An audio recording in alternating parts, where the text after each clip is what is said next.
कैसे हैं आप सभी लोग? बहुत बढ़िया। बहुत बढ़िया है। ठीक है, चलिए तो हमारी क्लासेस जैसे कि चल रही हैं। मैंने आपको पिछली क्लास में ओम्स लॉ पढ़ाया था। आज जो है हम लोग किरचॉफ के लॉ पढ़ेंगे। ठीक है, किरचॉफ के कितने नियम होते हैं? 2 नियम। किरचॉफ के दो नियम होते हैं। ठीक है, एक किरचॉफ का करंट नियम और एक किरचॉफ का वोल्टेज नियम, है ना। तो किरचॉफ का के नियम जानने से पहले हमें कुछ एक दो चीज पता होनी चाहिए। हमें पता होनी चाहिए नोड और जंक्शन। ठीक है, तो नोड क्या होती है कि कोई भी सर्किट है तो उसमें अगर दो पॉइंट मिल रहे हैं, तो दो पॉइंट का मतलब यह है अगर दो तार मिल रहे हैं, ठीक है, तो वो नोड कहलाएगा। ठीक है, और जंक्शन जो होता है दो से अधिक, दो भी हो सकते हैं, दो से ज्यादा भी हो सकते हैं, तो उनको जंक्शन बोलते हैं। जहां पर करंट का बंटवारा हो रहा हो। बंटवारा का मतलब जैसे कि हम हमारे कोई सर्किट है, यहाँ ऐसे करके ये इस तरीके से, ठीक है, ये पॉइंट है, तो ये जो है हमारा क्या कहलाएगा, ये हमारा जंक्शन कहलाएगा।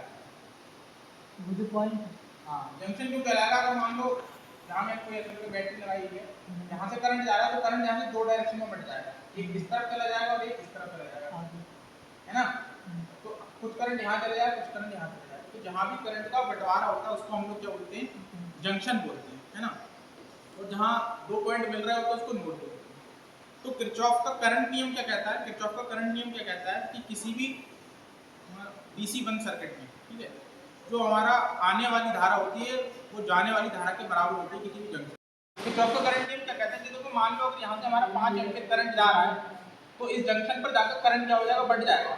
ठीक है, 2 एम्पीयर मान लो इधर चला गया, ठीक है, तो 3 एम्पीयर इधर जाएगा, है ना। और टोटल नेट यहाँ पर आकर फिर से मिल जाएगा और टोटल पे 5 एम्पीयर ही हो जाएगा, है ना। मतलब अगर कोई नोड है ऐसे करके ये कुछ पॉइंट बना हुआ है, एक इधर से आ रहा है, इधर से आ रहा है, तो जितना यहाँ से टोटल आ रहा है उतना ही इस पार निकलेगा। इसलिए किसी पॉइंट पर आकर जो करंट होता है वो जुड़ जाता है। ठीक है, तो जंक्शन पर आने वाली धारा और जंक्शन से जाने वाली धारा क्या होती है? बराबर होती है। ये किरचॉफ का नियम कहता है। ठीक है, सिग्मा I1 प्लस I2 बराबर होगा I, यहाँ पर ये I1